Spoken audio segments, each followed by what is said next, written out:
nunggu masuk satu lagi Bu ya, pakai HP ini jelek Bu, laptopnya putus-putus. Saya join 2 ini suara sebentar ya. ya. Nah ini masuk sebentar ya, kecil ya.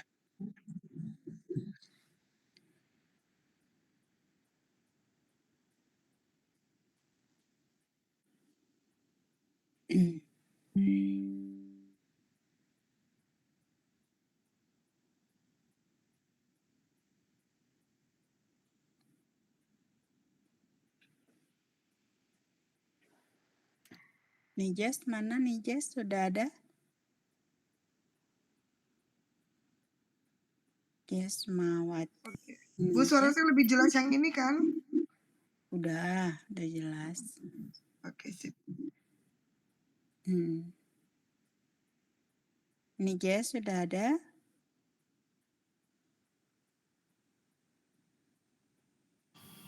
Sudah, Mbak Linda. Ya, udah. Kita mulai ya. Kita mulai ya, saya. Ya, enggak Bu. Oke, baik. Assalamualaikum warahmatullahi wabarakatuh. Yang terhormat Ibu Rosa sebagai dokter penguji ya dari seminar hasil atas nama Jesmawati yang judulnya adalah peran komunikatif organisasi Gebu Minang untuk meningkatkan citra tentunya organisasinya ya. Terus hari ini kita akan mencoba untuk mendengarkan hasil dari penelitian Ibu Jesmawati, nanti akan ditelaah oleh Ibu Rosa, dan mungkin tanya jawab tidak diperkenankan dalam forum ya, cukup hanya dengan Ibu Dr. Rosmawati. Dan saya bertindak kali ini sebagai penguji untuk Unijes Mawati ya. Oke, baik. Silakan Unijes, aturannya tidak lama ya, hanya 14 slide, jadi paling lama itu 10 menit, nanti baru dikonfirmasi oleh Ibu Rosa. Silakan. Sebentar Ibu. Oke.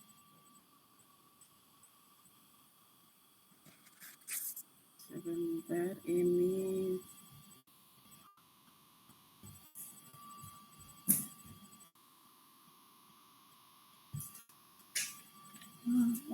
Bisa.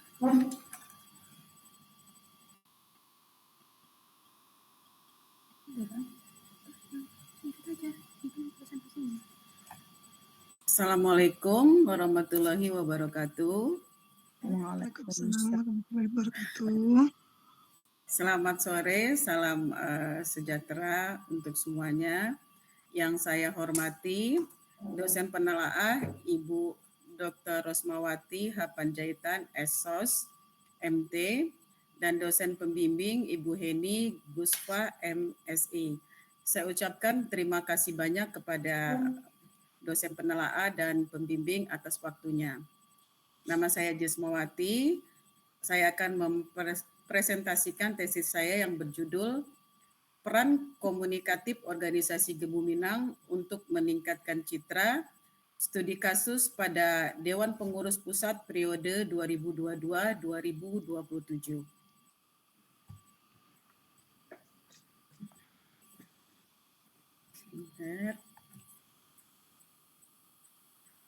Saya langsung saja. Saya awali dengan penjelasan singkat mengenai Gebu Minang. Gebu Minang atau Gerakan Ekonomi dan Budaya Minangkabau adalah suatu organisasi sosial masyarakat Minangkabau yang bersifat pengabdian, bertujuan menghimpun dana dan membina potensi masyarakat Minang yang berada di perantauan di bidang ekonomi dan kebudayaan. Embrio lahirnya Gebu Minang adalah atas saran mantan Presiden Soeharto saat bertemu para petani di Sumatera Barat pada tahun 1983, yang ketika itu mengeluhkan biaya produksi sawah mereka. Dengan spontan, Soeharto mengatakan kendala tersebut bisa diatasi dengan menyumbang secara kecil-kecilan, di mana bila banyak yang menyumbang akan menjadi besar. Dari situlah lahir gerakan 1000 Minang yang disingkat menjadi Gebu Minang, yang berikutnya dikukuhkan secara hukum pada tahun 1989. Keberadaan organisasi Gebu Minang menjadi sangat signifikan di tengah masyarakat perantau Minangkabau yang terus berkembang dan memiliki potensi ekonomi yang sangat besar untuk pembangunan masyarakat Minangkabau. Keanggotaan Gebu Minang awalnya bersifat eksklusif. Mereka terdiri dari beragam profesi yang sangat mumpuni dalam merumuskan kebijakan pemulihan ekonomi daerah. Sebab mereka pada umumnya berasal dari kalangan pengusaha, pedagang, dan intelektual yang telah memiliki pengalaman panjang di bidangnya masing-masing. Tercatat di era kepemimpinan awal Emil Salim ketika menjabat sebagai Ketua Umum tahun 1989 sampai tahun 2000, Gebu Minang pernah memiliki yayasan dan beberapa institusi bisnis untuk menunjang pengumpulan dana bagi organisasi seperti Trading House, Modal Ventura, dan BPR. Menurut Ketua Umum Gebu Minang saat ini, yaitu Osman Sabtaodang, Gebu Minang memiliki 15 juta anggota yang tersebar di berbagai pelosok tanah air dan mancanegara.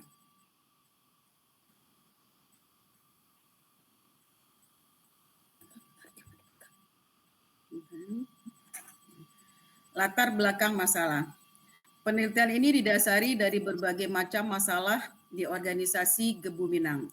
Tapi di sini peneliti fokus pada permasalahan pengurus pusat periode 2022-2027, di antaranya pertama, dimulai dari sorotan masyarakat karena mandeknya beberapa institusi bisnis yang didirikan, serta berkurangnya kegiatan sosial dan budaya yang dilakukan, sehingga kepercayaan dan harapan masyarakat terhadap Gebu Minang semakin melemah ketika berbagai ide dan gagasan yang awalnya sudah terasa bombastis tidak jalan dan hilang tidak jelas ujung pangkalnya. Mulai dari Trading House Gebu Minang, unit usaha, PT Gebu Niaga Nusantara, Modal Ventura Gebu Minang, dan sebagainya. Yang kedua, latar belakang masalah yaitu mengenai di bawah kepemimpinan Osman Sabtaodang yang menjabat sebagai Ketua Umum Partai Hanura atau yang diakrab dipanggil OSO adalah terseretnya organisasi Gebu Minang dalam hiruk-pikuk politik praktis. Seperti ketika para pengurus Gebu Minang dengan mengatasnamakan organisasi mendukung Joko Widodo dan Maruf Amin dalam pemilu 2019 yang lampau. Tindakan tersebut dianggap blunder karena masyarakat Minang pada saat itu adalah pendukung militan dari Prabowo Subianto.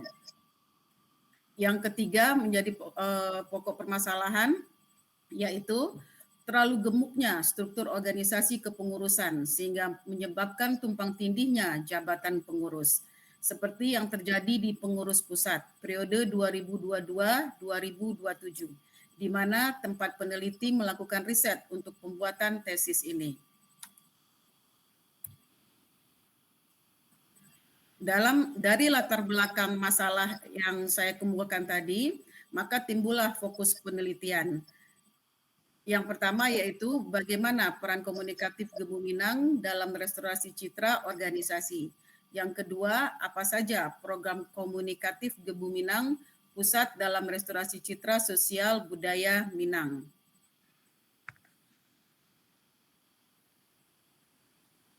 Penelitian ini menggunakan teori pengorganisasian Carl Weiss yang membahas tiga tahapan untuk mengurangi ambiguitas informasi di dalam organisasi, yaitu engagement, selection, and retention. Sedangkan untuk kajian terdahulu, peneliti mengambil 10 jurnal baik nasional maupun internasional yang related dengan objek penelitian. Berikut bagian dari jurnal-jurnalnya. Manfaat penelitian. Maksud penelitian memahami tentang peran komunikatif Gebu Minang dalam restorasi citra sosial budaya. Tujuan penelitian menganalisis program Gebu Minang dalam restorasi citra sosial budaya. Yang kedua, mengkategorisasikan program Gebu Minang dalam restorasi citra organisasi. Saya singkat aja, saya bacakan dua aja ya Bu. Yang berikutnya, berdasarkan rumusan masalah latar belakang yang saya sampaikan sebelumnya, Maka hasil dari penelitian saya memberikan jawaban terhadap latar belakang masalah tersebut berdasarkan pernyataan para key informant atau subjek penelitian. Berikut profil informan penelitian. Yang pertama adalah Yulianre Darwis, S.Sos, M.Mas, Kom, PhD. Beliau adalah Sekjen Gebu Minang saat ini, seorang pakar komunikasi Indonesia. Ia pernah menjabat sebagai Ketua Komisi Penyiaran Indonesia periode 2012-2023. Selain itu, ia juga mengelola usaha di bidang perfilman dan televisi. Informan kedua yaitu Ibu Astri Asgani. Beliau adalah seorang filantropis dan pemimpin organisasi wanita paling populer di Sumatera Barat, yaitu organisasi Indo Jalito Peduli. Informan ketiga yaitu Anis Manistri Tambunan, pernah menjabat sebagai Wakil Sekretaris Jenderal Gebu Minang, dan beliau adalah seorang pengusaha. Yang keempat adalah Dr. Haja Arjeti Bilbina SE MAP. Beliau selain dikenal sebagai mantan peragawati bintang film, beliau juga seorang politikus berkebangsaan Indonesia, anggota Dewan Perwakilan Rakyat Republik Indonesia dari Partai PKB. Yang kelima adalah Yota Balat. Beliau adalah Sekda, Sekretaris Daerah Kota Pariaman.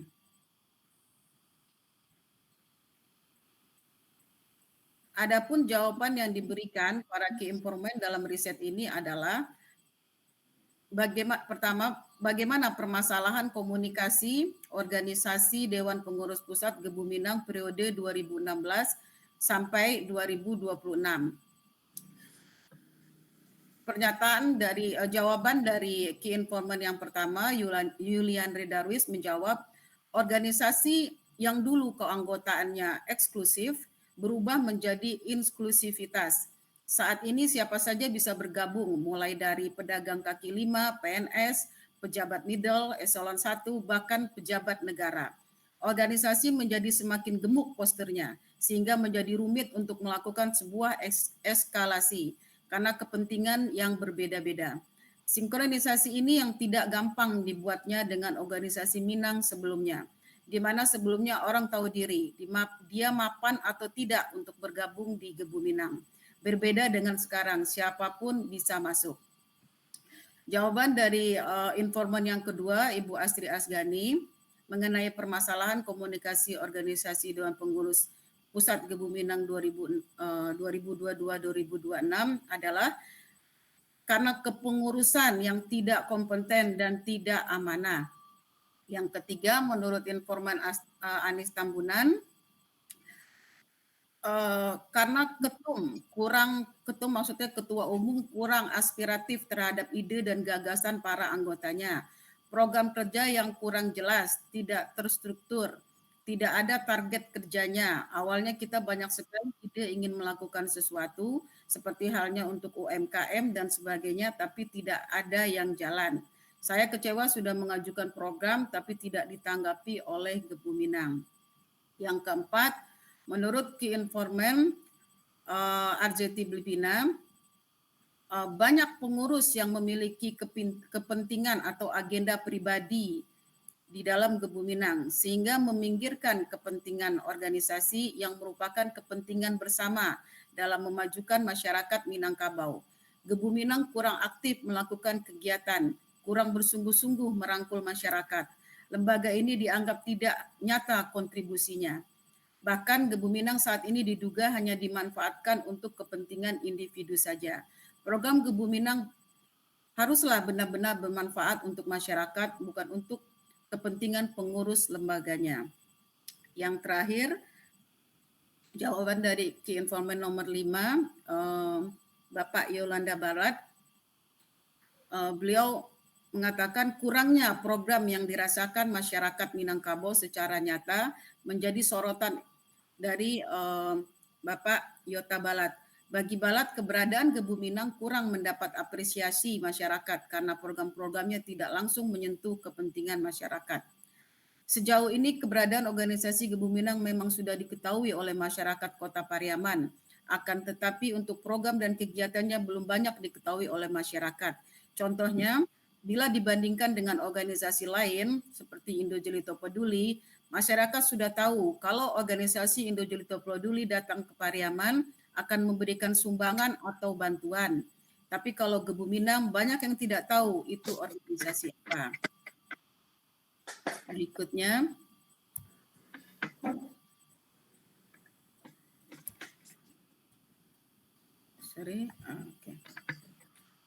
Berikutnya, tentang apa saja program komunikatif Gebu Minang Pusat dalam restorasi sosial, citra sosial budaya Minang. Secara baris besar, Ki Informen Yulian Redarwis, Arzeti Blebina, dan Yolata Balat sepakat untuk mengadakan kegiatan populis yang melibatkan masyarakat banyak. Ini tampilan kegiatannya.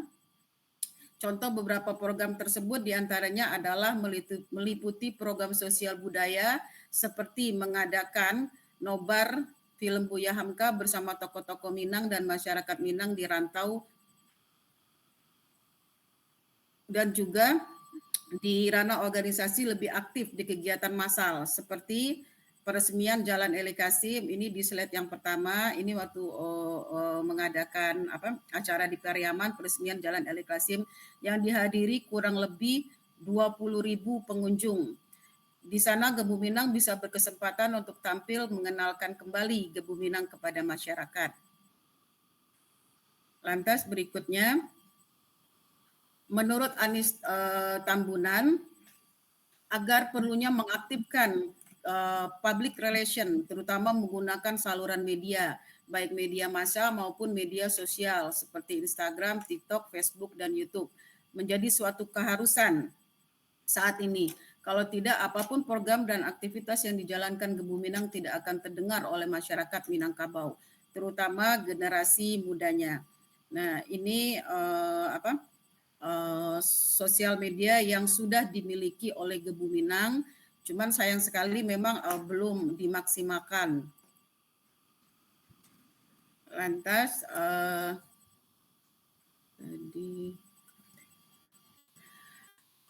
menurut Astri Asgani menganjurkan Gebu Minang untuk mempunyai uang iuran wajib anggota sehingga punya kas dan tidak hanya mengandalkan ketum. Karena amat miris sekali organisasi yang memiliki 15 juta anggota tapi tidak mempunyai uang kas.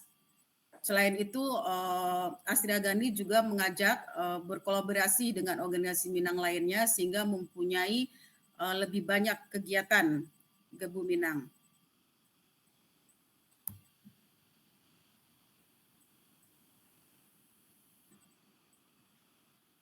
Kesimpulan dan saran. Kesimpulan, berdasarkan hasil penelitian dari pembahasan dapat disimpulkan bahwa organisasi Gebu Minang menghadapi masalah manajemen, pembiayaan, dan politik praktis yang mempengaruhi citra organisasi. Memecahkan masalah ini membutuhkan proses yang kompleks untuk mendapatkan informasi, seperti tahapan daya tarik, seleksi, dan retensi. Saran, dari beberapa saran yang saya tuliskan, saya fokus kepada saran praktis untuk yaitu kalau untuk memimpin orang awak itu maksudnya orang Minang, tidak cukup dengan titel, kekayaan, jabatan, dan kekuatan saja. Harus lebih dari itu. Kita harus bersinergi dengan warga rantau dalam membangun kampung halaman. Seperti pepatah Minang, siap-siaplah bermandi kudu. Maksudnya harus lebih siap lahir dan batin dalam mengelola organisasi ini agar lebih hidup. Bukan malah untuk sekedar mencari hidup atau ada kepentingan lain dalam organisasi. Sekian presentasi seminar hasil dari saya. Mohon bimbingannya dari dosen peneliti dan dosen pembimbing. karena saya tahu tesis saya ini masih jauh dari sempurna. Assalamualaikum warahmatullahi wabarakatuh. Waalaikumsalam warahmatullahi wabarakatuh. Oke, di sini saya Nijas tadi udah bahasa Minang dia ya, Bu Rosa ya. Jadi saya mau berpantun nih buat Nijas nih. Sama Bu Rosa juga nih ya. Anjalai pamagakuto, tumbuh sarungkun juling kundi. Kalau pandai bakato-kato, umpamo santan jotangguni. Iya. Mantap. Sadam. Jadi untuk membuktikan lah pandai bakato-kato umpamo santan jetangguli, maka Nijas saya berharap bisa mempertanggungjawabkan dialog lah ya. Karena sifatnya seminar hasil kita mengkonfirmasi secara kaidah akademik. Baik dari kesesuaian judul, kesesuaian format, dan juga kesesuaian antara pemikiran ide dengan teori-teorinya. Oke, baik. Saya persilakan Ibu Dr. Rosmawati untuk menyampaikan argumen tentang tesis dan paparannya. Baik, terima kasih Bu Dr. Heni Guspa. Selamat siang sekali lagi untuk Bu Dr. Heni, Bu Jess gitu ya. Akhirnya yang ditunggu-tunggu pecah telur ini bagaikan mengandung gitu ya. 9 bulan 10 hari. Berapa lama sudah jaraknya Bu Jess dari kita sempro? Lumayan lama ya Bunda. Memang kelebihan Bu Jess itu dari dulu, pertama kali saya kenal di kelas itu, sudah seperti kata pantun Bu Dr. Heni tadi. Bu Jess kalau untuk presentasi, memang nggak usah diragukan lagi. Pembukaannya juga tadi bagus, gitu ya. Pembukaannya bagus, gitu. Penutupnya bagus. Dari sekian banyak mahasiswa yang presentasi, jarang yang menutup dengan statement mengaku masih banyak kekurangan gitu ya. Oke, Bu Jess, di sini saya lihat didukung kehadiran Ananda Salsabila, gitu ya. Iya. Semoga menjadi penyemangat. Terus juga ada teman-teman yang lain gitu. Baik Bu Jess, saya sudah baca gitu ya. Tadi begitu Bu Jess kirim itu, makanya Bu Dr. Heni, saya minta maaf itu terlambat masuk karena saya lagi mengkoreksi. Kalau sudah mengkoreksi itu udah membaca itu lupa waktu. Tadi masuk baru saya terima ya Bu Jess ya. Gitu Iya. Ya. Boleh Bu Jess tolong ditampilkan yang ini di share, di stop share. Tampilkan yang sudah saya kasih lewat WA. Jadi supaya yang kita bicarakan itu lebih fokus dan terarah sehingga Bu Jess jadi lebih paham persiapan kita untuk seminar akhir ya.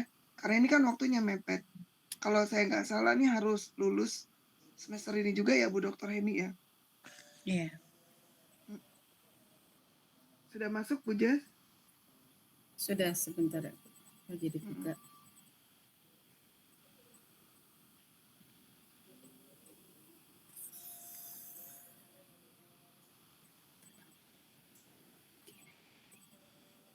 Enable editing.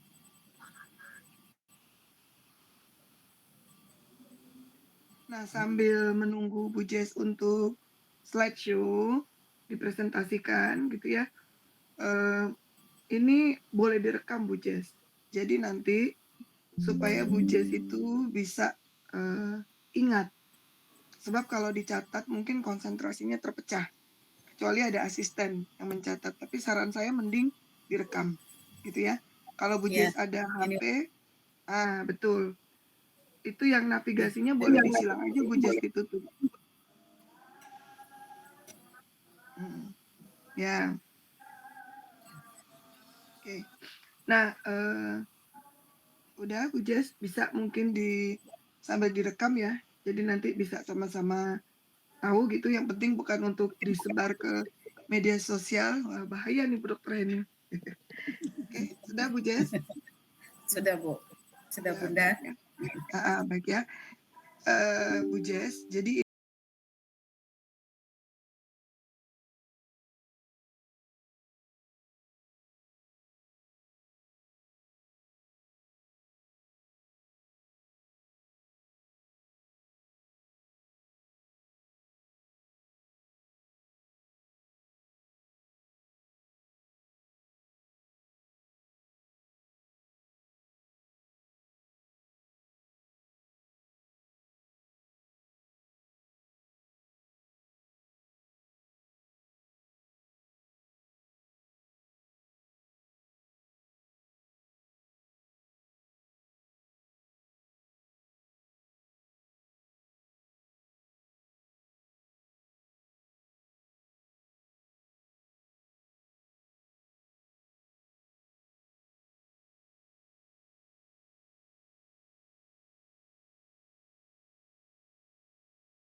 lancar.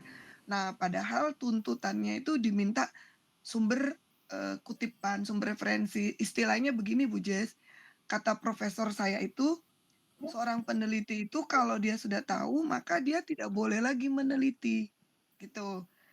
Nah, tapi karena kita itu sifatnya di sini sebagai seorang peneliti, kan kita belum belum dianggap diasumsikan belum begitu tahu gitu ya, belum begitu tahu banyak. Tahu sudah pasti, tapi belum tahu banyak. Nah, butuh dukungan referensi. Andai pun kita sudah tahu, untuk menguatkan pernyataan kita itu butuh referensi. Contohnya Bu Jess, contoh sederhana, yang tadi Bu Jess sudah tulis di latar belakang, semua orang sudah tahu, saya juga sudah tahu, Bu Dokter Heni apalagi sudah tahu, bahwa masyarakat Minangkabau itu orangnya, satu gigih, 2 perantau, misalnya begitu ya, peduli sama sanak saudara di kampung. Nah, namun itu didukung dengan ini siapa ya, Bu? Coba ditutup salah satu. Nah, ya, oke oke, udah. Oke, saya lanjutkan Bu Jess ya. Nah, Ya. namun, namun itu perlu didukung dengan misalnya, Bu Jess kalau nggak mau repot-repot, bikin tabel saja. Bikin tabel, misalnya kayak kita mereview bab 2. Menurut hasil penelitian siapa itu, orang Minang tuh begini begini gini gini, gitu. Tapi kalau satu saja boleh nggak sumber referensinya Bunda? Boleh, satu aja boleh. Nanti cari aja hasil penelitian. Penelitiannya nggak harus penelitian komunikasi, Bu Jess. Mungkin dari penelitian seorang antropolog, atau budayawan, atau sosiolog, nggak apa-apa. Tapi penelitian itu menceritakan karakter orang Minangkabau itu seperti apa. Nah, itu untuk mendukung ini, gitu. Jadi ini tidak salah Bu Jess ya, ini tidak salah. hanya perlu ditambahkan sumber referensi gitu. Oke. Turun Bu Jess ke bawah. Kita lihat fokus dan pertanyaan. Nah, boleh Bu Jess di zoom-nya agak dibesarkan sedikit, itu yang 100%-nya itu ditingkatkan dari. Nah, terus ini kayak gini Bu Jess contohnya. Tabel 1.1 ini udah benar. Nah, kalau ini kan contoh yang Bu Jess bilang inilah yang dilakukan oleh Gebu Minang gitu kan. Nah, ini seperti ini yang saya maksud. Nah, itu untuk menggambarkan orang Minang itu seperti apa gitu, kata siapa, riset siapa. Nah, itu contohnya. Oke, ke bawah lagi Bu Jess. Terus ke bawah. Ya fokus Bu Jess. Nah, ya stop ya gitu. Nah, Bu Jess, saran saya fokusnya itu adalah judul. Fokusnya itu kan adalah judul, tinggal dikasih apa dan bagaimana. Jadi apa dan bagaimana peran komunikasi organisasi, ya. Baru 2 ini betul Bu Jess. 2 ini nggak apa-apa. Jadi tinggal dikasih kalimat untuk membuka misteri fokus penelitian digunakan 2 pertanyaan ini. Nah, bagaimana peran komunikasi Gebu Minang dalam restorasi? Kedua, apa saja program? Nah, pertanyaan saya Bu Jess, di atas kan untuk meningkatkan citra. Kalau di sini untuk memperbaiki. Pertanyaan saya Bu Jess lebih pilih mana? Meningkatkan atau memperbaiki? Itu 2 hal yang berbeda Bu Jess. Oh, harus pilih ya Bu ya. Nah, kalau meningkatkan itu begini Bu Jess, citra kita sudah bagus gitu ya. Citra kita tuh bagus, tapi kita pingin lebih bagus lagi gitu. Kayak Mercu Buana. Misalnya contoh misal ya Bu Jess ya, Mercu Buana itu akreditasinya misalnya sudah unggul, pingin naik lagi lebih tinggi gitu. Itu meningkatkan gitu. Nah, tapi kalau restorasi itu Bu Jess, artinya dia pernah ada masalah. Restorasi itu itu diperbarui. Itu arti teori restorasi ini memang dimaksudkan untuk bagaimana memperbaiki gitu.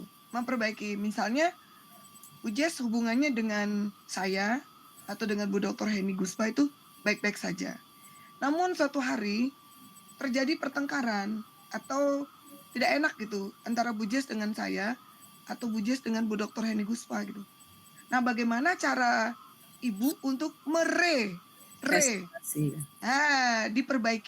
diperbaiki lagi supaya hubungan dengan Bu Dr. Heni Guspa dan dengan saya itu bisa baik.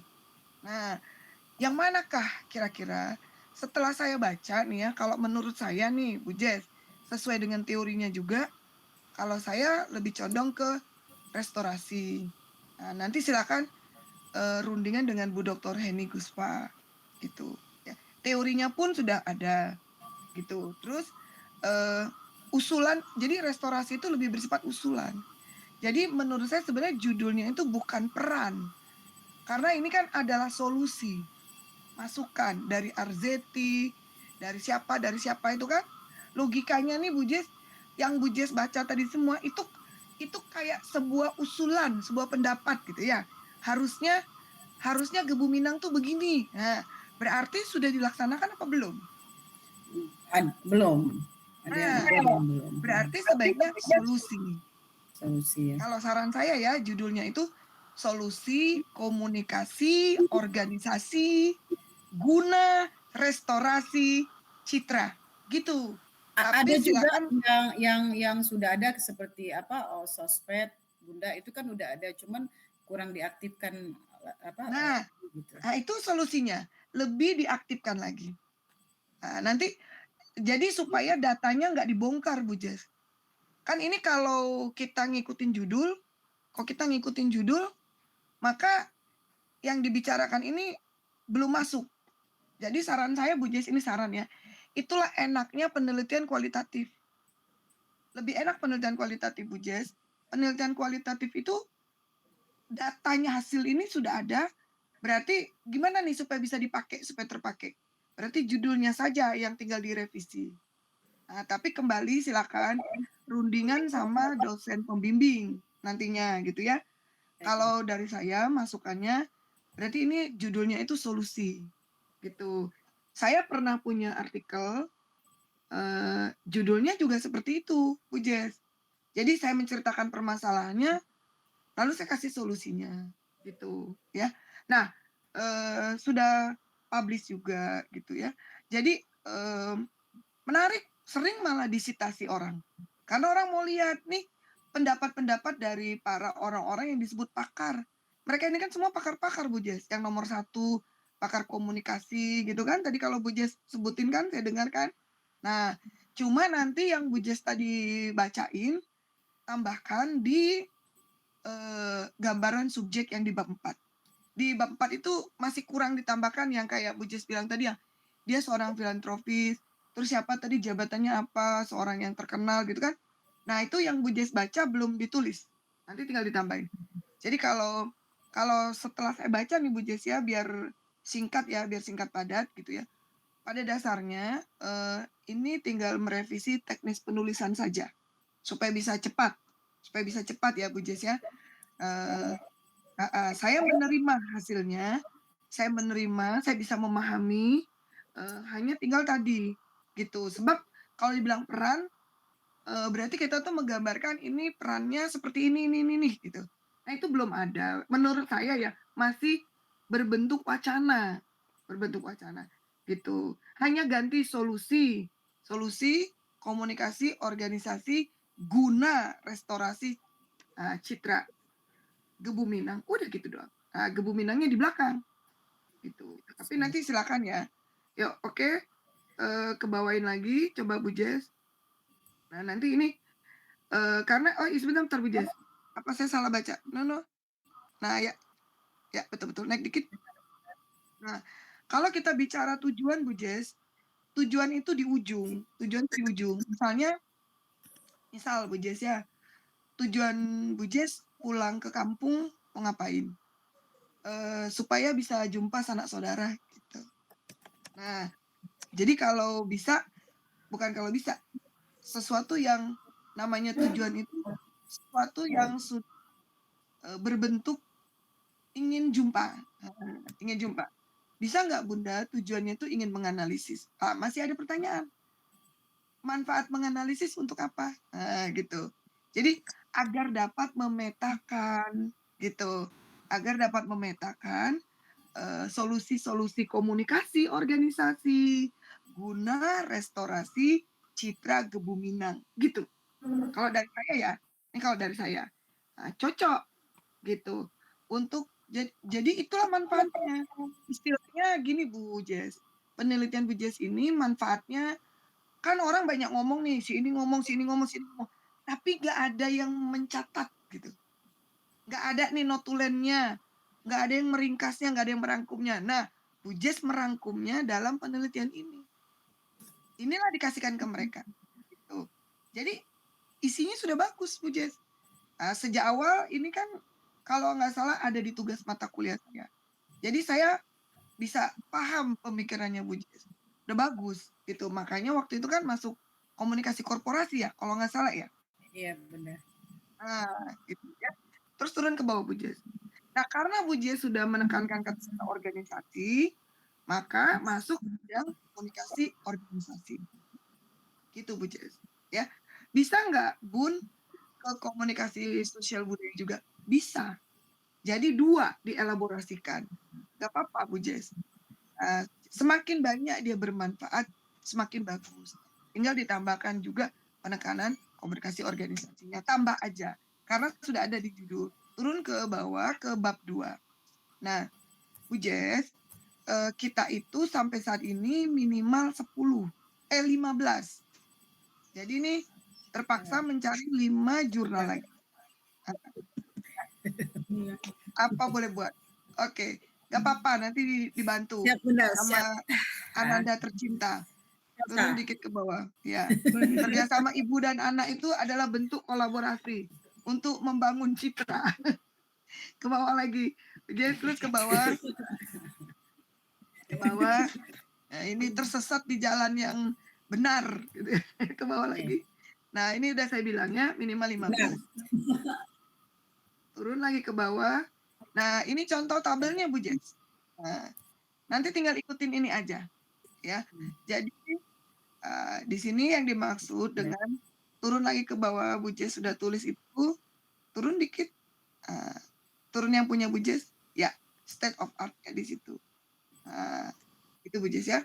Nanti masukin aja, cocokin ya. Oke, tinggal pindah-pindahin aja. Ini nggak salah, cuma pindahin kolomnya aja. Terus ke bawah Bu Jess, bab 2 ya. Nah, saya tidak banyak membahas bab 2 kecuali kita langsung ke ada beberapa yang perlu Bu Jess clear-kan, dibersihkan. Karena nanti ini syarat lulus itu akan diminta oleh Mbak Linda Turnitin.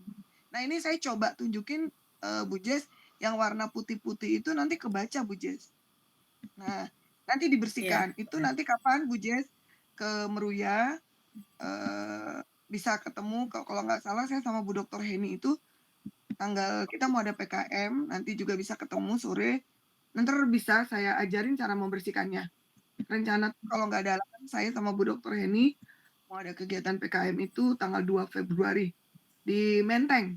Itu nanti bisa datang sore-sore setelah acara. Ini bisa kalau nggak bisa membersihkannya nanti saya bersihkan. Saya ajarin cara membersihkannya sebab kalau nggak dibersihkan itu akan kebaca dengan sistem kita nantinya kena sistem kita kan syarat lulus itu nggak boleh lebih dari Turnitinnya kalau saya nggak salah. Kalau saya nggak salah ya, takutnya saya salah lagi nih, nanti bisa chat sama Mbak Linda atau Mbak Kiki. Nggak boleh lebih dari 25 apa. Coba turun lagi ke bawah Bu Jess. Nah, terus ke bawah lagi. Terus. Nah, nanti setiap gambar gitu Bu Jess dikasih keterangan itu gambar berapa, gambar apa. Ya. Nah, terus turun langsung ke landasan. Nah, ini Bu Jess. Kerangka berpikir, nanti Bu Jess di bagian kedua tadi, yang tadi naik dikit. Nah, lagi dikit ya, betul. Step up kebanyakan. Nih. Dikit lagi. Ya. Nah, Bu Jess, ini sudah benar alurnya. Hanya yang terakhir itu Bu Jess yang saya nggak bisa apa itu komunikasi perantau ya. Nah, itu nanti diganti dengan judul. Karena iya, diganti dengan judul Bu Jess ketik di situ. Jadi tujuan akhir kita itu adalah ingin mengungkap misteri judul itu. Judul itu kan menjadi misteri penelitian. Nah, itu diletakkan di akhir. Di baris kedua, kolom kedua, setelah tulisan apa itu? Merestorasi citra. Nah, maka di kolom kedua itu adalah masukkan yang pertanyaan penelitian Bu Jess yang 2 tadi. Yang tadi 2 yang sudah ada tanda tadi kan yang bagaimana atau apa, masukin di situ. Baru bikin teori, kalau Bu Jess nggak bisa ke samping, ke bawah. Pakai panahnya ke bawah. Ini serahkan pada Nabila, nggak nyampe 5 menit beres. Gitu. Mana Nabilanya? Ayo lanjut. Ke bawah lagi. Samping. Ya, ke bawah lagi Bu Jess. Ya, oke. Kemudian kita masuk bab 3 Bu Jess ya. Nah, Bu Jess pakai yang mana? Ini Bu Jess sudah bikin nih, udah dijelasin. Ya, jarang loh saya lihat tesis mahasiswa sampai mau ngetik-ngetik satu-satu gini. Ini Bu Jess udah bagus. Naik yang tadi Bu Jess, yang 3.1 dulu. Nah, itu kan Bu Jess jelasin tuh satu-satu. Naik lagi. Yang tadi ada kuning Bu Jess. Naik lagi. Nah, stop. Nah, Bu Jess kan sudah jelasin tuh explanatoris, eksploratif, ya.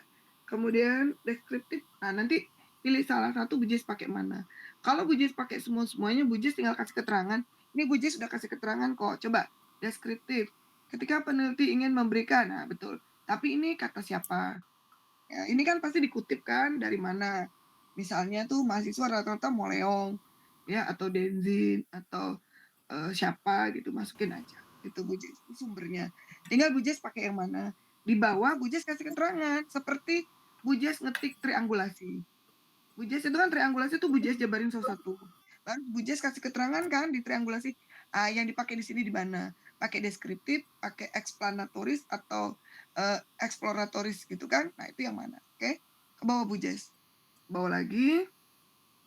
Nah, ini tampaknya Bu Jess ada yang lupa menghapus. Nah, tunggu. Terus lagi ke bawah Bu Jess. Terus lagi ke bawah. Terus. Nah, ini wawancara. Bu Jess sebentar. Kenapa Bu Jess tidak masuk observan partisipan? Karena setahu saya kan Bu Jess pengurus. Jadi yang dimaksud dengan mengobservasi di sini memang betul Bu Jess, tidak salah. Di Denzin juga dijelaskan. Jadi pengertian observasi itu ada banyak. Bisa yang dimaksud observasi itu kita mengobservasi kata-kata yang disampaikan oleh si pelaku atau oleh si narasumber. Bisa juga kita mengobservasi proses atau peristiwa atau fenomena yang ada. Nah, karena Bu Jess itu pengurus, saran saya gitu ya, nggak apa-apa Bu Jess tulis observan partisipan. Justru lebih bagus, berarti lebih kuat. Nah, artinya Bu Jess itu bisa menampilkan bahwa sisi pemikiran mereka dengan pengalaman yang Bu Jess hasil observasi tadi, gitu ya. Kalau misalnya Bu Jess bilang, enggak lah Bunda, aku maunya ini aja, ya udah nggak apa-apa juga, gitu. Nggak apa-apa karena ini hanya istilahnya sisi Bu Jess aja pengen menampilkan yang mana gitu. Sebab kalau observan partisipan itu justru lebih bagus. Artinya kan yang si peneliti ini benar-benar terjun ke dalam gitu. Nah, Bu Jess tambahkan lagi ke bawahnya itu namanya studi literatur. Kalau dokumentasi itu dokumen-dokumen mereka. Kayak Bu Jess itu melihat misalnya termasuk media sosial mereka gitu ya. Itu studi dokumen. Nah, tapi tambahkan lagi studi literatur. Studi literatur itu yaitu yang Bu Jess sudah lakukan pada bab 2. Literatur artikel itu kan Bu Jess review gitu. Masukkan kan itu dipakai gitu ya. Hasil-hasil penelitian terdahulu tinggal tambahkan aja. Nah, ini yang biru ini kayaknya lupa Bu Jess. Ini kayaknya setelah saya baca ini keselip. Kan ini punyanya bab 2, ya kan? Ada definisi konsep fokus tiba-tiba muncul di sini ya. Turun ke bawah. Turun ke bawah Bu Jess. Oh iya. Nah, oke. Nah, ini Bu Jess untuk ini ya tambahin Bu Jess ini kayaknya ngetiknya belum selesai nih, terburu-buru. Jangan sidangnya diburu-buru sama Nabila ya, bukan diburu-buru Bu Dokter Heni. Jadi baru nomor 2, nomor 3-nya belum. Modelnya tambahin ya. Dikit lagi ke bawah Bu Jess. Bawah. Sekarang kita ngomongin bab 4. Gue Bu Jess. Nah, begini Bu Jess. Seperti stop. Naik dikit. Nah, naik lagi Bu Jess. Yang tadi triangulasi. No, turunkan ke bawah ini. Lihat yang bab 3 tadi sebelumnya. Di atas bab 4. Ya, stop. Nah, gitu. Kan Bu Jess sudah jelaskan, lalu Bu Jess tekankan. Dalam penelitian ini, triangulasi yang digunakan yaitu triangulasi sumber data. Nah, begitu. Ya, Bu Jess ya. Yang tadi, yang di atas itu yang Bu Jess bilang ini jenis penelitiannya studi kasus. Studi kasus itu ada jenis eksplanatoris, gitu kan? Tadi ingat nggak Bu Jess? Deskriptif, gitu kan? Eksploratif. Nah, Bu Jess yang mana? Penelitian ini sendiri menggunakan yang ini, gitu. Kayak begini ya. Dikasih statement begini. Oke. Yuk ke bab 4. Nah, Bu Jess, setelah saya lihat nih bab 4-nya Bu Jess, kan Bu Jess bicara sejarah Gebu Minang, gitu kan? Tambah ada struktur organisasi, terus sampai ke bawah Bu Jess. Tambahkan di sini Bu Jess, terus sampai ke bawah. Oke, ya mana? Oke, logo Gebu Minang, kebawakan. Nah, struktur organisasi. Nah, ada yang kurang Bu Jess. Logo Gebu Minang, gambar gedungnya Gebu Minang, tambahkan gitu Bu Jess. Gitu. Jadi bahkan kalau perlu nanti sidang akhir Bu Jess munculkan sedikitlah videonya Gebu Minang. Karena itu bisa menambah nilai Bu Jess. Nilai presentasi itu ada namanya kelengkapan presentasi ya. Nanti cuma direkam aja sedikit lah, gedungnya itu kan cantik tuh. Hari-hari suka saya lewatin gedungnya. Kalau ke Menteng kan ngelewatin Gebu Minang. Terus aktivitas orang-orangnya ada video-videonya itu kan. Nah, masukin gitu Bu Jess ya. Oke, yuk. Nah, turun ke, nah ini Bu Jess, ini kan ada gambar nih semua. Dikasih Bu Jess gambar berapa, misalnya gambar 4.1, ini gambar apa gitu ya, tinggal dikasih-kasih aja di bawahnya, oke? Ke bawah dikit Bu Jess. Jadi Bu Jess, ini problem Gen Z sebenarnya. Gen Z itu malas menulis Bu Jess, jangan marah ya. Saya juga bukan Gen Z Bu Jess. Saya kelahiran tahun 73. Tapi saya juga kadang-kadang malas menulis, malas mengedit. Lebih suka ngomong daripada nulis gitu ya. Nah, ini saya lihat Bu Jess ini semangatnya Gen Z gitu ya. Jadi, tapi terpaksa Bu Jess. Untuk sebuah karya ilmiah terpaksa kita harus ya perintilan-perintilan kecilan-kecilan gitu harus dimasukin.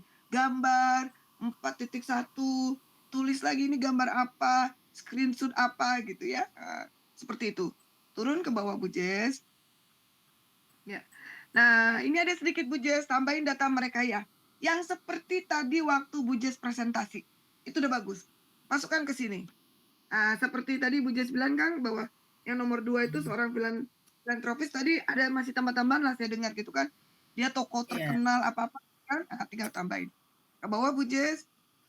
Nah, tambahin lagi Bu Jess, sebenarnya di sini bukan ke profilnya, tapi lebih waktu Bu Jess berkomunikasi dengan mereka, seperti kata Denzin, seseorang itu layak dijadikan informan ya, kalau mereka itu mempunyai syarat Bu Jess. Syaratnya itu mereka kaya akan pengalaman. Jadi Bu Jess jelaskan mereka itu bergabung di Gebu Minang itu sejak kapan. Nah, apa jabatan mereka di Gebu Minang? Terus istilahnya kenapa sih mereka itu diajak gitu ya? Nah, terus Bu Jess kasih tahu juga orangnya ini ketika diwawancarain ini kategori ramah, pelit. Pelit di sini maksudnya sedikit gitu kalau memberi penjelasan. Nah, ramah atau tidak? Karena jadi sebenarnya itu kenapa dia ditampilkan di sini di bab 4. Gitu. Ada dosen yang sering memindahkan ini ke bab 3. Ke informan. Sebenarnya itu berbeda. Karena di sini tuh digambarkan jelas. Kalau saya lebih setuju di sini. Karena ada namanya hasil penelitian. Termasuk gambaran subjektif itu adalah hasil penelitian. Jadi, Bun, apa hubungannya kalau misalnya mereka itu pelit? Berarti yang mereka sampaikan itu terlalu singkat dan sederhana. Nah, namanya orang pelit bicara, ditanya kan, misalnya, menurut Ibu bagaimana sebaiknya komunikasi organisasinya Gebu Minang ini untuk meningkatkan citra gitu ya. Terus dia jawab, ya harusnya begini. Tapi kalau dia pelit dia jawab, ya begitulah. Ya ketua kita sih, ya gimana ya. Nah, gimana kita mau dapat banyak informasi dari dia kalau dia jawabnya pelit. Nah, kayak gitu Bu Jess. Jadi Bu Jess gambarkan, dan ini juga bentuk semacam bentuk apresiasi untuk mereka, gitu kan. Siapa tahu nih nanti tesisnya Bu Jess tersebar di repositori Mercu Buana. Ini kan di submit nih di repositori Mercu Buana misalnya, atau di publish di mana gitu. Kebaca nih sama mereka gitu kan. Nah, di situ terlihat bahwa oh, aku itu pada saat diwawancaran itu ternyata dinilai pribadi yang terbuka, ramah gitu ya Bu Jess ya. Masukkan. Oke, tambahkan Bu Jess ke bawah. Nah, Bu Jess, dari semua hasil wawancara Bu Jess itu, tadi Bu Jess bikin PowerPoint itu bagus Bu Jess. Nah, itu pindahkan ke sini Bu Jess. Masukkan. Jadi setelah wawancara banyak-banyak turun ke bawah Bu Jess. Nah, itu direkap, dibikin tabel yang kayak tadi Bu Jess bikin. Tapi bedanya bukan kata-kata wawancara lagi, poin-poinnya aja. Sehingga saya, Bu Dr. Heni Guspa, dan siapapun yang membaca tulisan Bu Jess itu kalau misalnya mau lihat apa sih permasalahan komunikasinya, itu langsung kelihatan. 1, 2, 3, misalnya apa? Kurang ini, belum melakukan ini, tidak adanya ini. Nah, itu terlihat cepat. Gitu direkap, ya. Nah, itulah yang dianalisis Bu Jess. Nah, turun lagi ke bawah Bu Jess, turun ke bawah semua. Terus, ini kan nih wawancara kan, kutipan-kutipan ini bagus. Turun, stop Bu Jess. Sebelum ide kreatif itu di atasnya ada tabel dulu. Nah, itu dirangkum. Kata informan 1 ngomong apa, informan 2 ngomong apa, informan 3 ngomong apa, itu dibikin tabel yang kayak tadi Bu Jess sudah bikin di PowerPoint kan? Tadi Bu Jess sudah bikin kan? Nah, Iya, Tinggal sudah. tapi bukan yang panjang-panjang gitu lagi dimasukin, tinggal poin-poin. Ya, Nah, oke, poin-poin. sekarang pembahasan. Iya, sama Bu Jess ya, untuk yang ide kreatifnya juga sama. Ke bawah Bu Jess yang hasil, yang pembahasan.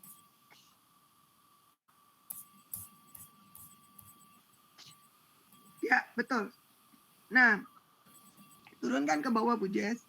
Paling bawahnya dari 431, sebelum 432.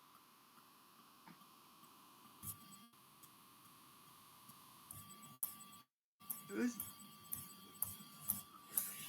nah stop. Nah, sebelum 432 itu Bu Jess bikin tabel lagi. Hasil Oh, oke. pembahasannya apa? Poinnya, poin-poinnya. Beda sama di atas. Bedanya apa, Bun? Kalau di atas itu masih berbentuk data mentah. Baru kata informan 1, informan 2, informan 3, informan 4. Nah, kalau di sini berdasarkan hasil analisis. Jadi sudah ada interpretasi Ibu Jess. Sudah ada pendapat Ibu Jess masuk dari hasil pembahasan. Jadi menurut kacamata ahli. Nah, Bu Jess gabung. Kalau yang di atas itu kan baru kata informan. Kalau pembahasan ini kayak kita sudah mendapatkan kenapa misalnya si salah satu informan bilang kurang mengaktifkan media sosial, misal Bu Jess ya. Nah, cocokkan. Ada nggak analisis yang mendukung penjelasan itu gitu. Sebaiknya itu dilakukannya bagaimana gitu. Terus tambahkan media sosial apa. Jadi nggak cuma bilang kalau pendapat ahli kan, pendapat narasumber kan, pendapat informan misalnya bilang bahwa seperti kata Ibu Jess tadi bilang, udah ada Bunda media sosialnya tapi jarang digunakan. Itu pendapat narasumber namanya. Kalau pendapat ahli dia akan lebih menjelaskan media sosial yang apa, mengapa, misalnya TikTok karena naik. Oh enggak, Gebu Minang tuh usianya udah komunitasnya tuh 40 ke atas. Facebook, IG gitu. Misal ini kan baru misal Bu Jess ya. Kan saya belum belum melihat ininya, oke? Nah, demikian Bu Jess. Nantinya yang ke pembahasan berikutnya. Jadi hanya tabel-tabel itu yang berikut ketika Bu Jess nanti presentasi di sidang akhir di screenshot ditampilkan. Oke, turun ke bawah Bu Jess setelah dibikin tabel. Nah, kalau Bu Jess mampu, kalau Bu Jess ada waktu, bikinkan modelnya, gambarnya. Kalau ada. Tapi kalau nggak ada, Bunda tabel aja udah cukup, udah bagus. Tabel aja udah bagus. Gitu, ya Bu Jess ya. Nah, turun ke bawah Bu Jess ke kesimpulan. Nah, nanti kesimpulan itu Bu Jess cuma 2. Kesimpulan itu cuma 2. Pertanyaan penelitian pertama dijawab, pertanyaan penelitian kedua dijawab. Nah, itulah yang disebut. Nah, di sini. Nah, ini Bu Jess, masuklah di sini. Diambilnya dari tabel-tabel tadi. Nah, ini Bu Jess, saya melihat kesimpulan Bu Jess ini kayak keblok. Jadi ini apa karena karena misalnya diketik di tempat lain baru dipindah di sini atau bagaimana? Jadi ini perlu dibersihkan Bu Jess. Nah, itu saya tulisnya bersihkan. Keblok kan Bu Jess, lihat ya warna abu-abu ya? Iya, nggak kelihatan. Ya, ini kena nanti kalau turnitin Bu Jess. Jadi dia harus clear. Harus di-clearkan. Nanti saya bisa ajarin cara meng-clearkan. Iya. Ini gampang meng-clearkannya. Di laptop saya nggak kelihatan, tapi di laptop Selsa, di iPad-nya Selsa kelihatan. Iya, di saya kelihatan Bu Jess. Nah, ini apa itu yang saya tanya Bu Jess ya.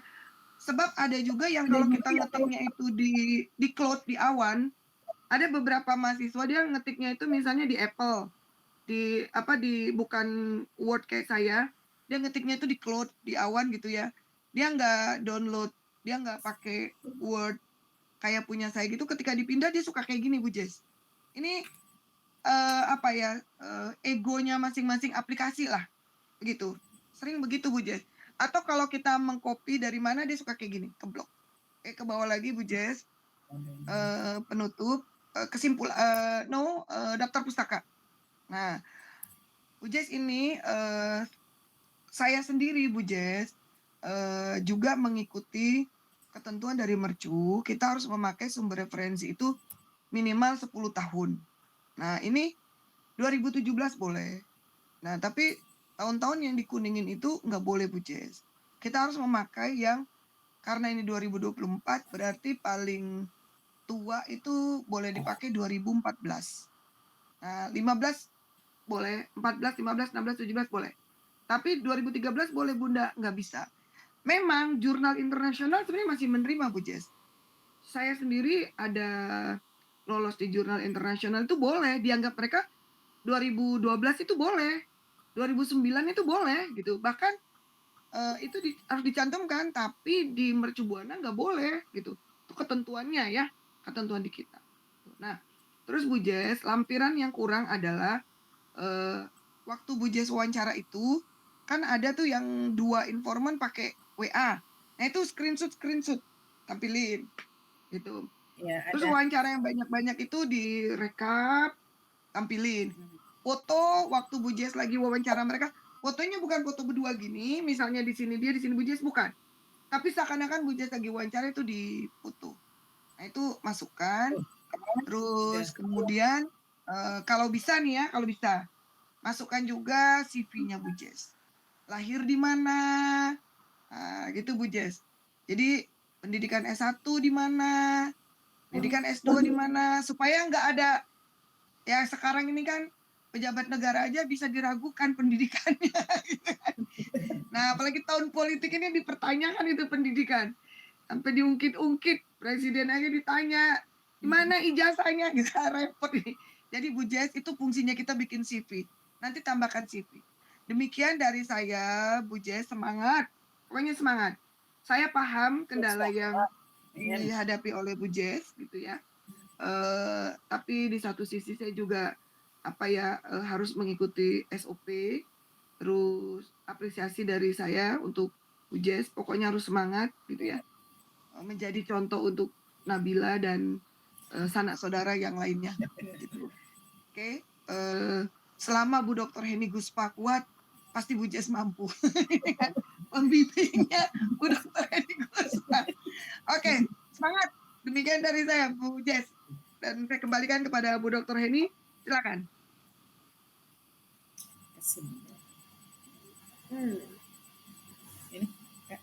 Oke, udah banyak ya, Bu Rosa udah kupas ya. Sebenarnya kalau kita mau jujur-jujuran ini, yang saya tadi bilang ya, kalau nggak ada lah karya yang sempurna ya. Meskipun udah berusaha untuk kejar deadline gitu ya, terus dengan kesibukan dan sebagainya. Tetapi terlepas dari semua itu, pertama yang harus di-clearkan adalah sistematika. Ya, sistematika. Kalau Bu Rosa tadi udah merunut satu-satu, jarang loh ini penguji yang mau kayak gitu. Paling dia hanya Mbak nanya, terus kalau nggak mampu jawab ya udah melorot lah tuh nilainya gitu ya. Oke, ini Jess, sebenarnya kalau untuk sekarang sih masih bisa kita diskusi ya. Karena ini banyak perubahan dari awal Bu Rosa, dari awal judul, teori dan sebagainya. Ya. Kalau tadi kenapa peran komunikatif itu pertanyaan yang bagus ya, Nijes. Peran komunikatif organisasi. Karena teori yang Nijes pakai itu adalah teori Wake yang mengatakan pengorganisasian.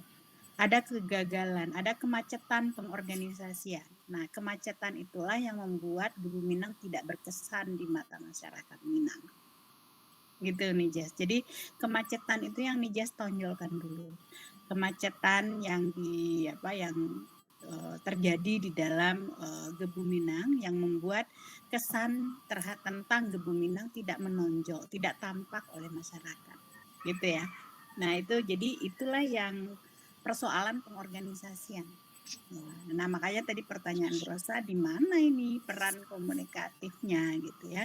Peran komunikatifnya itu ada pada persoalan pengorganisasian, di mana apa sih yang berlaku di Gebu Minang? Ya, apa yang berlaku sebenarnya? Apa yang sudah ditetapkan gitu ya. Bahwa Gebu Minang itu dibentuk oleh Soeharto tadi di zaman Soeharto, berarti udah matang dong organisasinya gitu ya. Nah, itu yang berlaku ya. Nah, apalagi yang berlaku di Gebu Minang? Ya, apa yang sudah ditetapkan? Nah, apa yang dipilih untuk sekarang? Nah, dulu semasa kepemimpinan si Anu gini, yang sekarang gini, ya itu yang dipilih. Nah, itu persoalan pengorganisasian, ya. Nah, apa yang diterima oleh masyarakat dengan apa yang sudah dipilih dengan kepemimpinan ini, gitu. Ternyata yang diterima yaitu tidak berkesan, gitu ya. Nah, itu yang Nijas mau tonjolkan. Nah, itulah yang diargumentasikan di bab 4 Nijas. Jadi itu yang diargumentasikan gitu. Apa yang ditetapkan, apa yang dipilih oleh kepengurusan gitu ya, oleh kepemimpinan semasa hari ini, dan apa yang diterima oleh anggota dan masyarakat Minang pada umumnya. Ini sebenarnya yang tidak harus di-clearkan menurut Wake ya, menurut Wake. Nah, kalau saya sih menguatkan Nijas di apa namanya di konsep di teori ya. Hanya itu nih just ceritanya. Jadi kalau Bu Rosa tadi bilang ada solusi, pasti ada solusi gitu ya. Pasti ketemu solusi karena kemacetan pengorganisasian yang terjadi udah nih just bahas di latar belakang. Nah, di argumentasi tadi nih just kupas lagi solusinya gitu. Kemacetan ternyata tidak jelas fungsi bagian sosial budaya. Nah, ternyata dari data lapangan, nah, solusinya apa nih gitu ya? Nah, solusinya ada harus ini, harus ini, harus ini, harus ini. Karena kemacetan pengorganisasiannya. Ketidakjelasan ya, ketidakjelasan peran, fungsi, tujuan gitu dijelaskan ya. Atau tadi Nijas bilang ketidakjelasan orientasi ya, yang harusnya sosial jadi politik gitu ya. Gitu ya Nijas ya. Ya. Gitu. Kalau menurut saya sih monggo aja Nijas mau mengeksplor diri. Ini kan eksplorasi berpikir ya. Eksplorasi diri, cuman pahami 3 kata kunci Wake. Bahwa Wake ini mengatakan ini persoalan komunikasi organisasi, itu persoalan pengorganisasiannya. Persoalan pengorganisasiannya ini membuat citra ya, atau kata bahasa Bu Rosa tadi restorasi, kesan kembali, kuatkan kesannya kembali gitu ya. Kesan tentang siapa? Tentang Gebu Minang. Menguatkan kesan tentang Gebu Minang kembali gitu. Nah, kata-kata kembali itu tuh berarti ada yang sudah dilakukan dulu. Dulu udah kuat nih, udah bagus nih kesannya gitu. Nah, sekarang di-update lagi gitu. Update lagi, dikuatkan kembali. Nah, menurut saya sih itu argumentasi ya, argumentasi dengan kita jangan lupa teori bab 2 itu tidak pajangan. Bab 4 Nijas pakai di bab 4-nya. Jadi menguatkan kesan, menguatkan citra itu kembali gitu. Solusinya berdasarkan Wake pengorganisasian, berdasarkan restorasi citra itu begini caranya. Dari Mas Kris Tono ya, Nijas ngambilnya dari Mas Kris, dari dosen, salah satu dosen yang menulis buku dari Brawijaya Malang itu, Mas Kris itu. Itu yang menurut saya penting buat Nijas. Karena persoalan organisasi sosial sama nih di mana-mana ya. Karena apa? Karena mereka nggak digaji. Bener nggak nih? Nijas nih yang banyak berkecimpung di organisasi sosial. Apa persoalannya menurut Nijas? Kesetiaankah atau kepatuhan? Untuk kesetiaan ya. Kan sifatnya kan volunteer ya. Volunteer. Sifatnya volunteer, sukarela ya kan? Nah, kadang mereka ada waktu, kadang mereka nggak ada gitu. Nah, karena apa? Persoalan pengorganisasian untuk organisasi yang volunteer ini banyak kan gitu ya. Sehingga tidak bersinar organisasinya gitu. Tidak berkesan. Nah itulah yang Nijas bahas sebenarnya, sehingga nggak keluar dari pengorganisasiannya nih yang bermasalah gitu. Kalau Bu Rosa tadi ini bukan peran gitu ya, bukan peran. Ada peran di situ. Peran siapa? Peran fungsi kepengurusan tidak jalan misalnya. Peran visi dan misi enggak jadi pegangan gitu ya. Ketika kita membuat program berdasarkan visi dan misi, berarti itu identitas kita yang kita pegang gitu. Gebu Minang itu kan brand identity awal itu kita gitu. Nah kalau itu nggak dipegang sama semua anggota ya nggak jadi bersinar dia, Gebu Minangnya nggak berkesan gitu. Nah itu logika mudahnya. Tapi bahasa Bu Rosa tadi kan menggiring Nijas untuk mau nggak mau, Nijas orang komunikasi kan gitu ya bahasanya. Bahasa orang komunikasi gitu. Jadi di kaidah akademiknya aja menurut Bu Rosa, dan menurut saya dikuatkan lagi dengan tadi mengargumentasikan dengan teori, jangan pajangkan. Karena tadi kesan-kesan Gebu Minang belum keluar tuh. Menurut Nijas kesan Gebu Minang itu dari siapa munculnya? Kesan dari masyarakat kan? Iya, ada nggak pemberitaan media yang tidak negatif terhadap Gebu Minang? Ada. Ada. Terus dari masyarakat yang Nijas maksud ada nggak diwawancara? Nggak ada ya. Yang saya wawancara kan ke Infomoney itu 5 itu ada hubungannya. Sebentar baterainya habis. Dengan internal kan? Iya. Mm-mm. Ada yang nggak pengurus Gebu Minang, ada Bapak Yolanda Barat itu, tapi dia kan sekda, sekretaris. Oke, berarti dia aparatur lah ya. Ya, aparatur. Pemerintah. Nah, dia melihat dia terkesan nggak dengan Gebu Minang? Ya, dia terkesan, cuman dia melihat ini organisasi besar, tapi kok nggak maksimal ya gitu. Ya, gitu ya. Nah, disitulah kata kunci restorasi image, gitu ya. Di situ. Jadi data Nijas itu dengan tadi pengorganisasian itu yang berlaku apa sebenarnya di Gebu Minang tentang untuk menguatkan citra, terus yang dipilih apa di Gebu Minang untuk menguatkan citra, dan yang diterima ya oleh semua masyarakat Minang tentang Gebu Minang itu apa kan gitu. Sebenarnya yang kita jelaskan di pembahasan itu. Nah, kalau tadi Bu Rosa udah nanya mengapa apa yang membuat citranya jadi tidak bagus misalnya ya. Apa yang membuat citranya harus dikuatkan. Nah, persoalan Nijas tadi pasti persoalan pengorganisasian. Iya kan, citranya tidak harus dikuatkan karena bla bla bla bla bla bla bla gitu kan persoalannya. Cuman kan harus dijelaskan argumennya di bab itu. Gitu. Ya. Nah, saya tadi melihat di bab 3 itu ada fokus penelitian di 3.5 kalau nggak salah. 352. Nggak tahu nih ini salah ketik atau salah. Yang dikirim ke saya nih, nggak tahu kalau ke Bu Rosa ya. Di Nijas kan kalau fokus penelitian itu kan di bab 1 bukan di bab 3. Iya.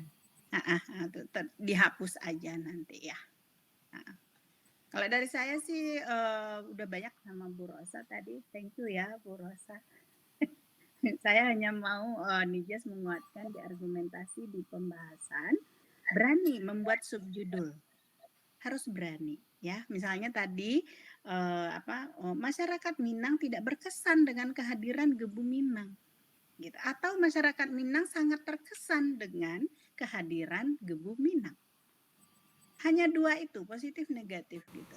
Kehadiran Gebu Minang ini menjadi sangat esensial, sangat bermakna gitu buat masyarakat Minang. Nah, paling Nijas kan mengargumenkan itu di pembahasan. Ya, karena ketidakjelasan ini organisasi jalan apa enggak, ketidakjelasan tentang organisasi inilah yang kita bahas sebenarnya. Nah, ini yang diceritakan oleh Mas Wade sebenarnya. Ketidakjelasan ya, ketidakjelasan tentang organisasi yang tidak membuat sinarnya dirasakan oleh masyarakat Minang. Gitu. Kalau kesimpulan saya sih sederhana sebenarnya. Kita menceritakan bahwa pengorganisasian menjadi persoalan. Nah, padahal itu adalah komunikasi organisasi. Nah, menurut Mas Wek, karena ada interaksi antara siapa dengan siapa di dalam Gebu Minang tersebut. Sederhananya seperti itu Nijas ya untuk menceritakannya. Nijas ada yang mau ditanyakan ke saya atau ke Bu Rosa? Karena memang intensitas kita bertemu sangat jarang gitu ya. Nah, kalau saya sih Bu Rosa kalau bisa benar bertiga bertemu sebelum disidangkan itu saya sangat-sangat senang ya. Jadi Nijas bisa dapat insight dari Bu Rosa juga, dari kita berdiskusi gitu. Dengan senang hati, alhamdulillah. Oke, baik. Bu Rosa ada tambahan? Nijas ada yang mau disampaikan? Silakan. Bu Jess dulu mungkin, silakan Bu Jess. Lebih ke ucapan terima kasih sih Bu untuk supportnya buat saya. Oke, ya.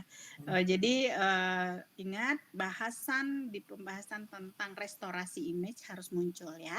Jadi tidak hanya bahasan tentang bahwa di Gebu Minang udah ada program ini sebagai pilihan dari mengorganize Gebu Minang untuk mendapatkan kesan ya, tentang kemanfaatan lah ya.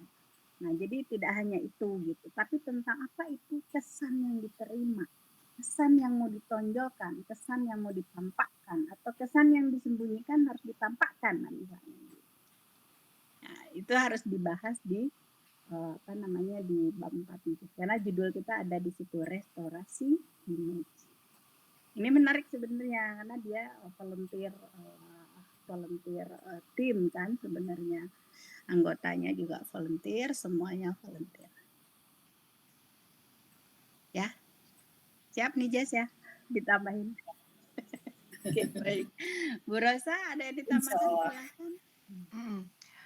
Mungkin lebih kepada target. Jadi artinya kapan ya Bu Dr. Heni Guspa kita itu berakhir semester ini kepastiannya. Jadi artinya supaya Bu Jess lebih siap-siap karena nanti pada saat sidang akhir itu kan ada tambah satu lagi penguji. Ya, Linda mungkin koordinasinya nanti. Linda. Nah, tambah satu penguji. Jadi mau tak mau lebih baik gitu Bu Jess ya kalau dari sekarang itu kalau saya Bu Dr. Heni mungkin prioritas pertama itu adalah membuatkan tabel dulu. Karena dengan punya tabel Bu Jess nanti lebih gampang masukinnya karena dari yang saya baca memang setiap orang itu kan punya ciri khas, punya keunikan. Kayak saya tuh nggak suka menulis gitu, saya itu separuh sosial, separuh teknik Bu Jess. Nah, jadi otak saya tuh separuh suka ngomong, separuh suka nulis, tapi saya nggak suka nulis yang panjang-panjang sebenarnya. Nah, itu saya diajarin oleh profesor saya waktu di ITB. Tabelkan aja. Dengan ditabelkan itu clear. Jadi misalnya nanti Bu Jess kurang bisa mendeskripsikan, nggak apa-apa. Saya bacanya di tabel, itu saya bisa pahami. Sebagai salah satu memang untuk membimbing seusia Bu Jess itu tidak sama dengan membimbing seperti seusia Salsabila. Gitu. Komplain waktu punya bimbingan seusia Bu Jess tiba-tiba di ujung sidang akhir dibongkar-bongkar, saya juga agak emosi gitu ya karena saya yang ngerasa ngebimbing jadi udah capek ditata. Nah, ya enak aja misalnya langsung bongkar-bongkar gitu kan. Nah, makanya saya bilang tadi Bu Jess, pokoknya bikin dulu tabel gitu ya. Nanti dari situ nampak kok. Tinggal nanti edit-edit kata-kata aja. Bedanya pastikan sepakati dengan Bu Dr. Heni Guspa. kalau di depan, di atas itu guna meningkatkan, maka di dalam itu guna meningkatkan, guna meningkatkan, guna meningkatkan. Konsisten namanya. Tapi kalau untuk merestorasi, maka guna restorasi, guna restorasi, guna restorasi gitu. Kadang-kadang kan namanya pertanyaan itu bisa aja menjebak. Secara Bu Jess pada saat sidang itu grogi gitu kan. Jadi kurangin celah-celah untuk membuat kita itu diserang dengan pertanyaan yang iya ya kenapa ya, nah gitu. Hanya masalah kecil kadang-kadang kita udah jadi grogi kan pertanyaan pertama gitu kan. Nah itu aja, nanti itu gampang Bu Jess, itu nanti merubahnya itu sebentar, cuma satu klik di komputer itu bisa. Jadi Bu Jess langsung bikin tabel ya. Tadi sama kok Bu Dokter Heni, yang di Ibu sama yang di saya itu sama Bu, masuk di bab 3 yang fokus itu, karena tadi itu lupa ngapus kayaknya, udah saya tandain biru kok itu. Tadi sama kok sama. Tapi yang saya lihat yang di bab 1 gitu. Ya. Mungkin itu dari saya Bu Dokter Eni ya. Iya. Sama ya karena nanti kan ada Turnitin itu nggak bisa diganggu gugat tuh. Turnitin itu wajib Bu, syarat kelulusan itu. Oke. Belum lagi bikin artikel nanti, ya Iya. kan? Semangat, semangat, semangat. Banget. Oke, baik ya. Nih Jess, kesesuaian dari awal tadi saya udah bilang, yang kita lihat dari draft itu kesesuaian antara judul, antara sub-sub judul dan isinya gitu ya.